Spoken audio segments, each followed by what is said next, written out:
Hello dear students, welcome to EPG Pathshala. I am Dr. DC Saxena, Professor at the Department of Food Engineering and Technology at Sant Longowal Institute of Engineering and Technology, Longowal. I am here to present the paper Technology of Meat, Poultry, Fish and Seafood Products, and the present module is about the fish and seafood, its production, consumption and biochemical composition, and this module will be further explained to you by my co-author Ms. Kulsum Jan. Hello students, welcome to EPG Pathshala. I am Kulsum Jan from Sant Longowal Institute of Engineering and Technology. Today I am going to talk about module number 28 of paper number 8, that is Technology of Meat, Poultry, Fish and Seafoods. In this module, we will learn about production, consumption and biochemical composition of fish and seafoods. The global commercial production for human use of fish and other aquatic organisms occurs in two ways.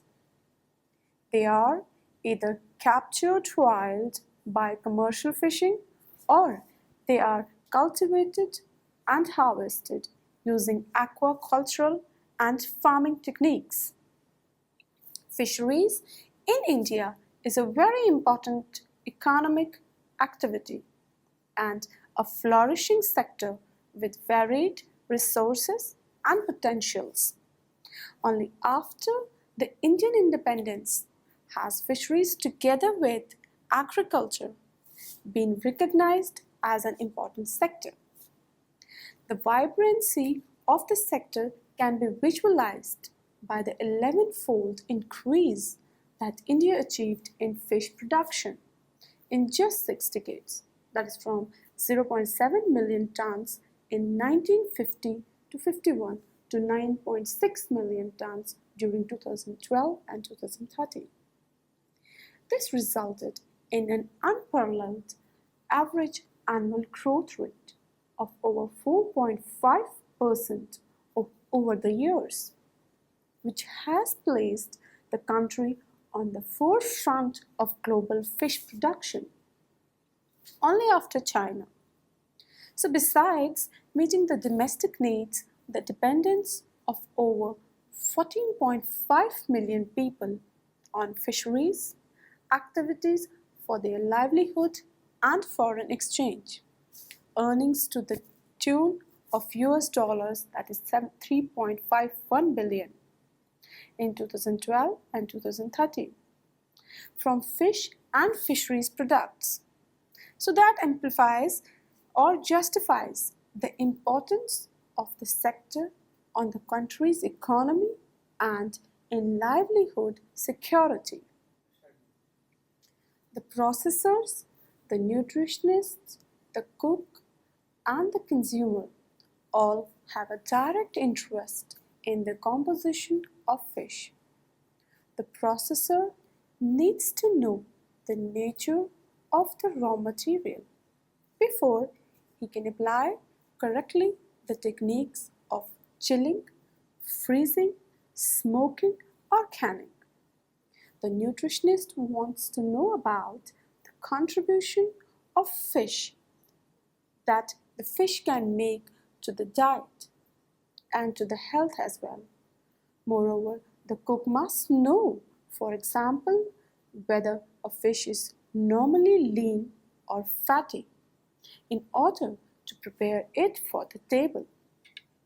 The consumer is interested not only in the whether a particular fish tastes good, which is a matter of opinion, but also is whether it is nutritious or not.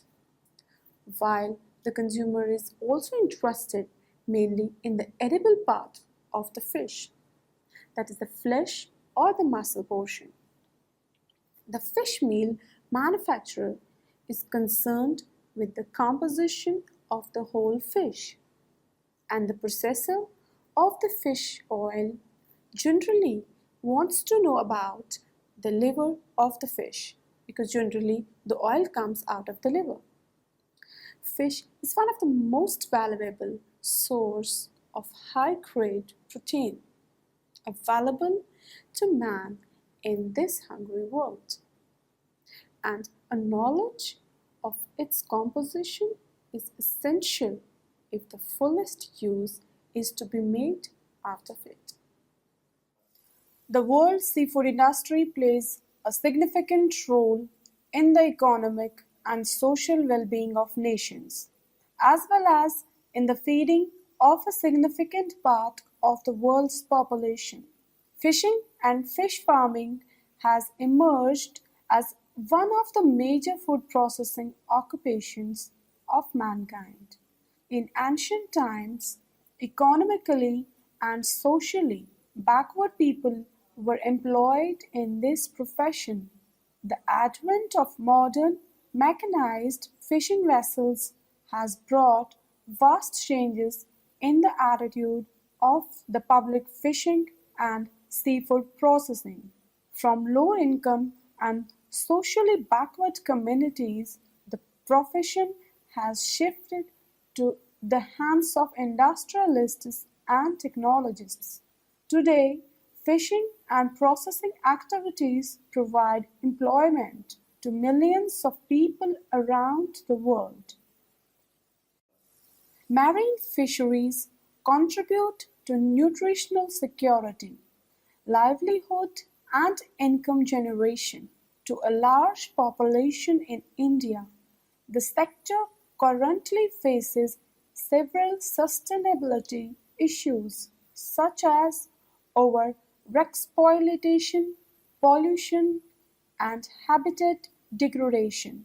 With its 8129 kilometers long coastline, India has immense potential for developing and producing a variety of seafoods, highly sought after throughout the world, directly leading to a huge amount of export in this field. It forms more than 70% of seafood all over the world. This requirement has created a big fishing industry.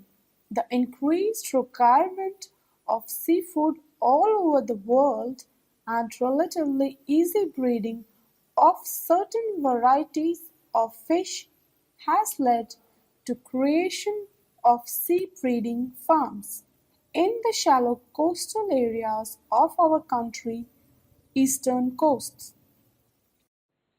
There are several product categories from seafood industry based on raw material type, that is frozen or fresh, and value addition like degree of processing and value content. The following figure depicts few seafood industries product categories in a seafood industry. Important canned fish products are tuna packed as solid pack, chunks, flakes, grated or shredded in water or oil, sardines or sardine-like fishes in oil, tomato sauce or other types of sauces, pre-smoked sardines in oil or tomato sauce, kippers, that is pre-smoked herring, salmon, mackerel, fish paste products, and pet food. The marine fish landings in India during 2002-2003 was estimated at 2.6 million tons, which is 0.314 million tons, that is 13.5%, higher than that of the previous year.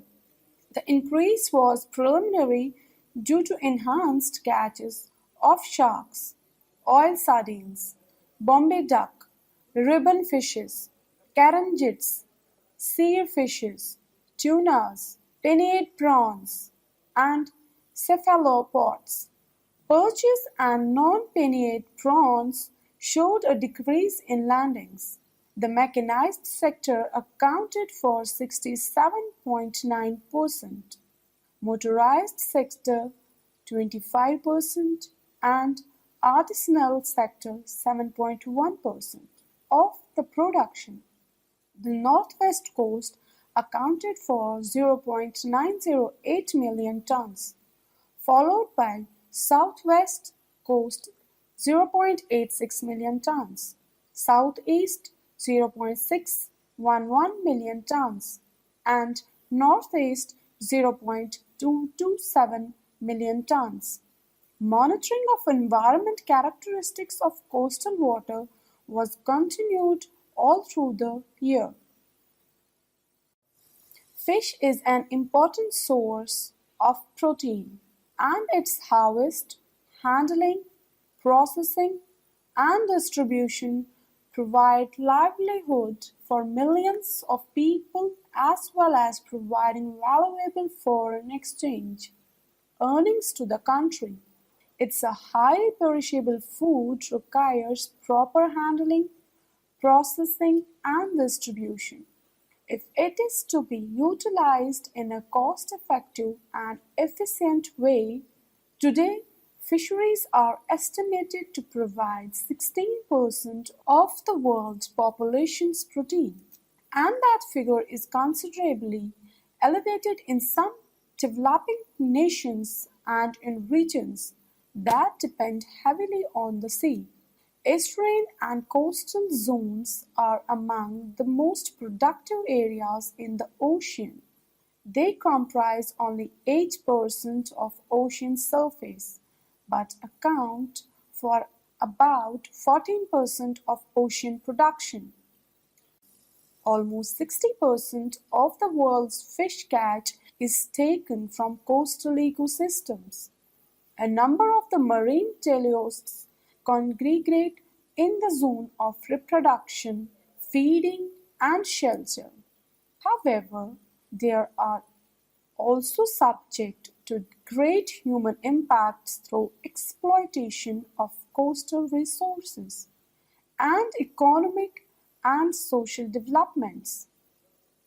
The presence and abundance of fish species can be related to water chemistry, physical habitat, and land in use. The marine fisheries sector in India has witnessed a phenomenal growth during the last 5 decades, both quantitatively and qualitatively. The subsistence fisheries during the early 50s produced about 0.5 million tons annually.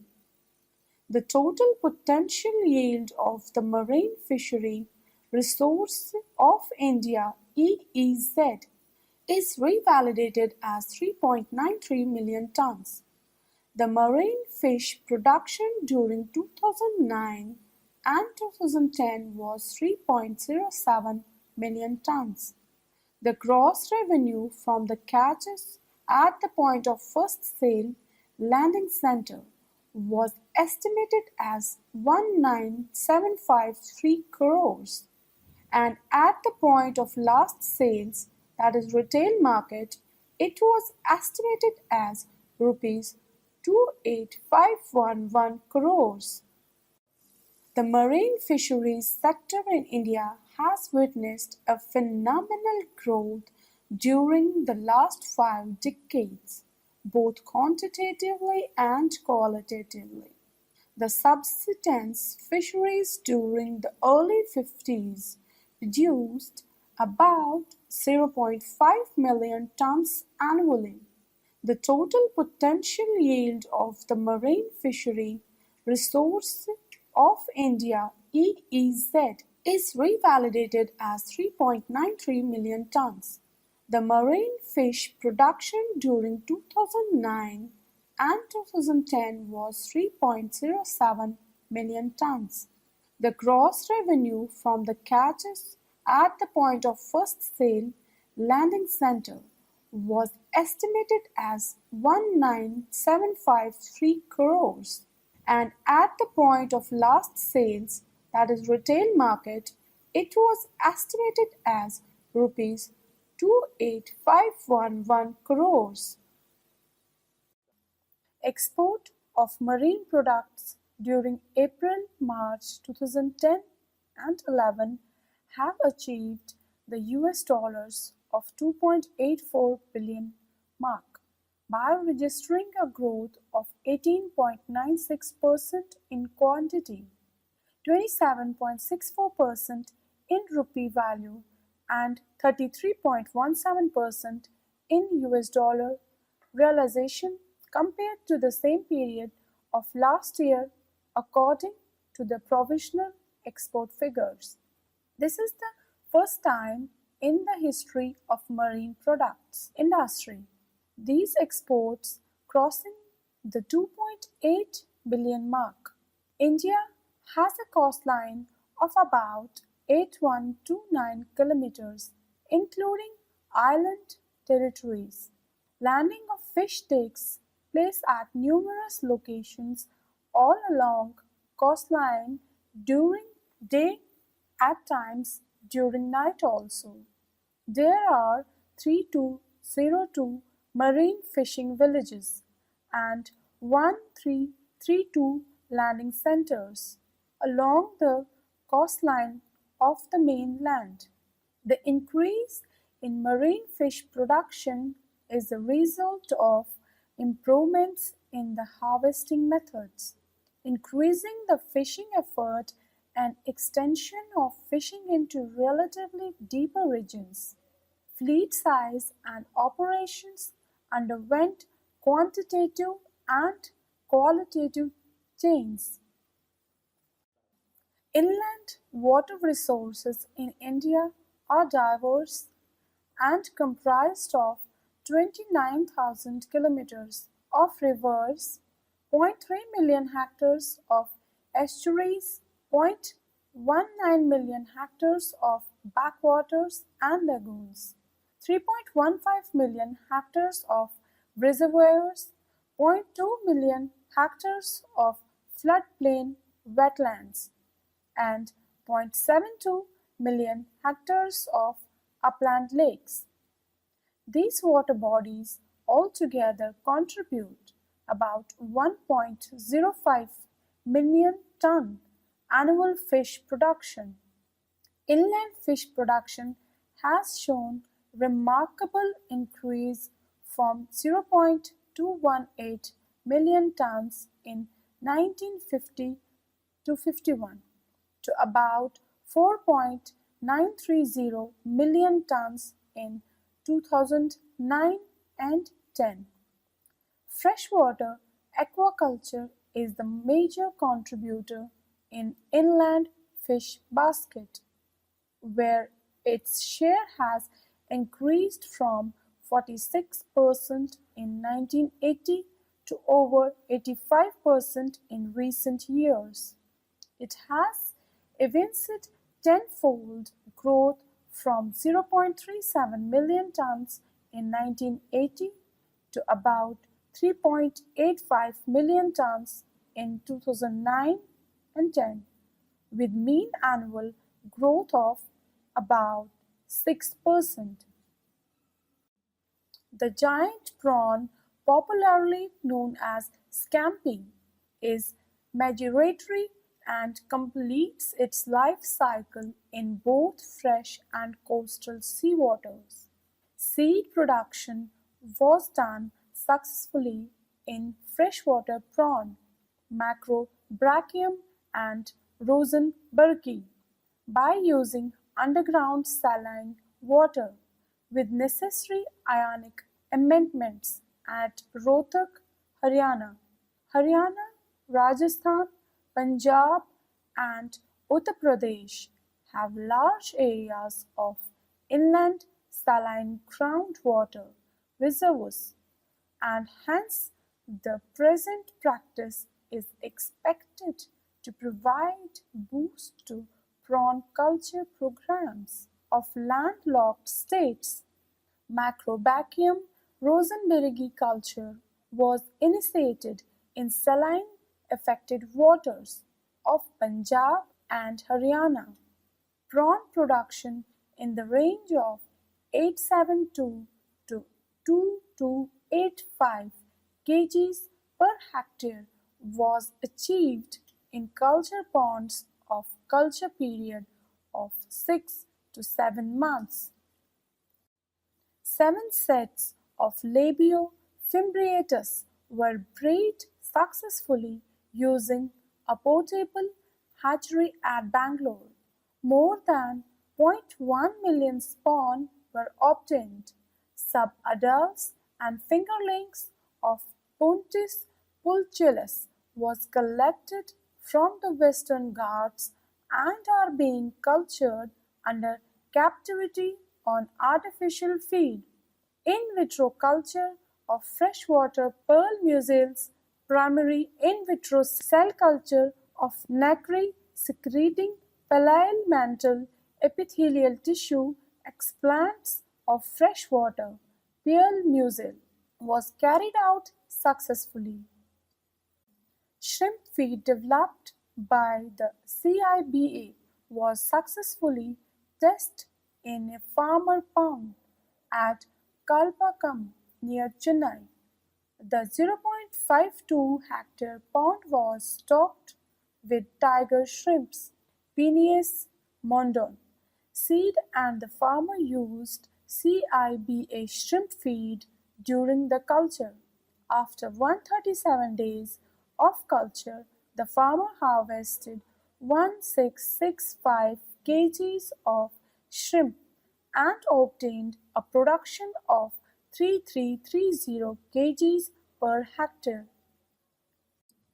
Global consumption of fish as food has doubled since 1973, and the developing world has been responsible for over 90% of this growth. The FAO reports that growth of fish consumption as food in the relatively richer countries has tapered off. Food fish consumption in the poorer countries has grown rapidly. In particular, the consumption of freshwater fish has grown massively in recent decades, primarily in East Asia. Large increases have also occurred in the consumption of crustaceous and non-cephalopod molluscs, such as oysters and clams.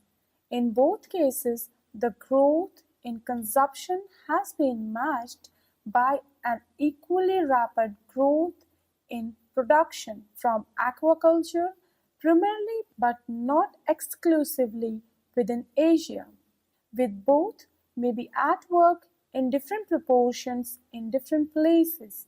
Two elements suggest that demand is the priority motor of these chains. Saturation of diets in developed countries coupled with low rates of population and urban growth are a consistent explanation as to why total fish consumption in developed countries has stagnated despite greater access to production technologies. Second, real price for fish have generally increased over the past 20 years, and relative prices for fish have soared compared with steeply declining meat and grain prices over the same period. Higher relatively fish prices may have stimulated further production but could only result from excess demand.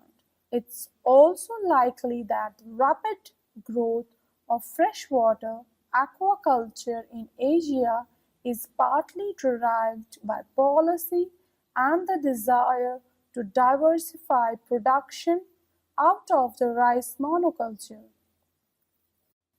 Fish is an easily perishable commodity, and deterioration in quality is due to the changes taking place to the various constituents like proteins, lipids, etc.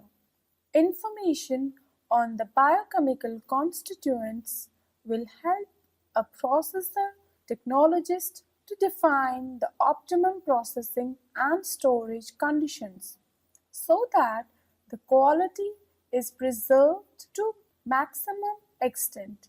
The four major constituents in the edible portion of fish are water, protein, lipid, it may be fat or oil, and ash, that is minerals. The analysis of these four basic constituents of fish muscle is often referred to as a proximate analysis. Fishes are very heterogeneous and highly specialized group evolved through biochemical adaptation and evolution consisting approximately of 24,000 species, showing extreme variations in size, shape, and appearance. Another type of variation in proximate composition occurs between different parts of the same fish. This is generally an increase in the oil content of the muscle from the tail portion towards the head. Similarly, the light and red muscle will vary in the biochemical composition. It's against this background that we have to view the data on the biochemical composition of fish. Data available in literature for the proximate composition of individual species will only indicate the range or average, and these are not usually taken as absolute values. The percentage composition of the four major constituents of fish viz. Water, protein, lipid, ash, which is referred to as proximate composition. It may be noted that the term does not indicate any degree of inaccuracy in the analysis. These four components account for about 96 to 98% of total tissue constituent in most cases. The range of the values for the constituents in the edible portion of the common fish species from Indian coastal waters are given. Carbohydrates, vitamins, nucleotides, other non-protein nitrogenous compounds, etc. are also present in small quantities, though quantitatively minor components play a vital role in maintaining the system and thus are essential for the growth and development of organisms. Water is about 65 to 90%. Protein constitutes 10 to 20%. Fat is 1 to 20%. Mineral constitute 0.5 to 5%. Proteins and lipids are the major components, whereas carbohydrates are detected at very limited levels, that may be less than 0.5%. Vitamin content is comparable to that of mammals except for vitamin A and D, which are found in large amounts in the meat of fatty species, especially in the liver of species such as cod and halibut. As for minerals, fish meat is a particularly valuable source of calcium and phosphorus, as well as iron, copper, and selenium. In addition, saltwater fish contain high levels of iodine depending on their lipid content, which varies greatly from 0.2% to 25%. Fish are classified as lean, semi-fatty, or fatty. Bottom-dwelling ground fish such as cod, saithe, and hake are common lean species. Fatty species include pelagic such as herring, mackerel, and sprat. Some species store lipids in limited parts of their body tissues only or in smaller quantities than typical fatty species and are consequently termed semi-fatty, for example, barracuda, mullet, and shark. Water is essential for all living systems. Body fluids act as medium of transport of nutrients, metabolites, and many more. And water is the major component in these fluids. It is required for the normal functioning of many biological molecules. Proteins, for example, can maintain its native form and normal functions only in presence of water. The proportion of water in the flesh varies widely, though in a majority of cases the variation is much narrower, which is between 70 to 80%. One of the examples of very high water content is Bombay duck, a species found abundantly along the northwest coast of India, in which case the muscle tissue contains about 90% of water. Water is present in two forms in the tissues, bound to the proteins and in the free form. These forms have well-defined biological roles. Water is lost from the tissues in many ways during processing, and this may affect the quality, especially the texture of the processed products. There exists an inverse relationship between the water content and lipid content of fish such that the sum of the percentage of the two approximates 80%. The summation of oil and water, however, is not necessarily constant and frequently spans a range of 75 to 85%. Lipids include a wide heterogeneous group of compounds. Lipids are defined as the fraction of any biological material extractable by solvents of low polarity. As can be seen, the definition itself is not a precise one, but that is thought to be the best to include all compounds belonging to this group. Variations in the lipid content are much wider than that in protein. Fish with fat content as low as 0.5% and as high as 16 to 18% are of common occurrence.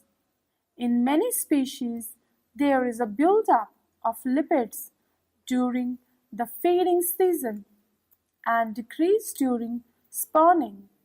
In fatty fish like oil sardine, mackerel, herring, etc., the main site of storage of lipids is the muscle.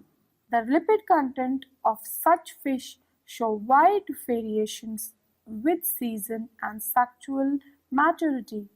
The lipid content of the mussel oil sardine is about 3 to 4% in June and July, which increases to about 18% by November, December. Phospholipids, another important constituent of lipids, are essential components of cell membranes. It is the lipid globular protein mosaic structure that determines important functions like permeability of cell membranes, transport of various substances into and outside the cell. Various types of phospholipids are essential for the proper functioning of the cell. Unlike in the case of deposited fat, the proportions of phospholipids do not show wide variations. Normally, it is in the range of 0.5 to 1% of tissues. The major chemical entity is most lipid molecule like glycerides, phospholipids, wax esters is basically fatty acid. The nature of the fatty acids present in fish lipids is very complex. Fatty acids with carbon chain varying from 10 to 22 and unsaturated varying from 0 to 6 double bonds, which are of common occurrence. The proportion of trans isomers is usually very negligible. High degree of unsaturation with 5 or 6 double bonds per molecule is very common and abundant in fish, which is seldom observed in the lipids of other animals or plants of terrestrial origin. These features make the fatty acids of fish unique. Species of fish vary quite widely in fatty acid composition, and there is at times quite significant variation in fatty acid composition of the same species from year to year. The fatty acid profile of deposited lipids is different from that of other tissue lipids. Deposited lipids generally are richer in saturated acids when compared with lipids in muscle tissue. The number of the fatty acids present in the lipids of any species is quite high. About 50 different acids, including isomeric forms, have been identified in some species. However, a comparatively small number of acids account for about 85 to 90% of the total fatty acids. Myristic, palmitic, and stearic acids are the important saturated acids present in fish from Indian waters. Among the monosaturated group, palmitoleic acid, oleic acid are the important members, and in the polyunsaturated group, arachidonic acid, eicosapentaenoic acid that is EPA, and docosahexaenoic acid that is DHA are the major components. So, students, let's now summarize what we have learned in this module. India is also an important country that produces fish through aquaculture in the world. India is home to more than 10% of the global fish diversity. Presently, the country ranks second in the world in total fish production with an annual fish production of about 9.06 million metric tons. Public interest in the health benefits of seafood, lipids, or in fish oils is most unusual phenomenon, because for once the recommendations of health authorities to eat more fish are in accord with newer and popular attitudes. Media is also responsible for more sensational health aspects, which is also generally in favor of more consumption of seafood.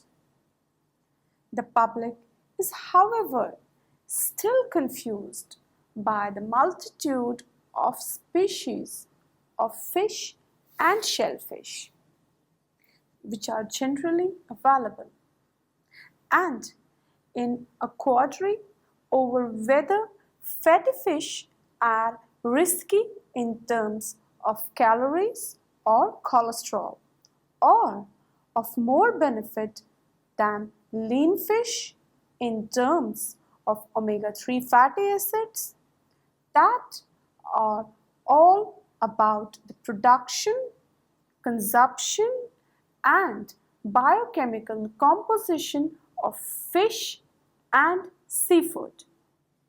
Most direct questions on how much the omega-3 fatty acids are useful in the diet of an average individual, which may be answerable until long-term studies with humans are carried out. It does not appear that marine fish can be broken down into four convenient categories: lean, including shellfish; low fat, medium fat, and high fat. And it is suggested that there should be some of the contributions per 100 gram, that is about 250, 750, 1000, and 2000 mg of total C20, C22 omega-3 fatty acids. The intake can compare favorably with the alternative of commonly available fish oil capsules. Moreover, it has been also seen that at present the composite of total omega-3 fatty acids in fish and shellfish may contain roughly equal proportions of the functionality effective eicosapentaenoic acid and of docosahexaenoic acid, with its as yet unknown long-term biochemical effects, or be biased in favor of more of the latter. To assist the public nutritionists, dietitians, and researchers, it has been seen that the distribution of fat in edible fish muscle, the classes of the lipids encountered, and the major fatty acids of the health are of greater interest. So, my dear students, by now you know about the production, consumption, and biochemical composition of different fish and seafoods, which has been very well explained by my co-author. In the next module, you will be knowing about the post-mortem changes in different fish and seafood. Thank you.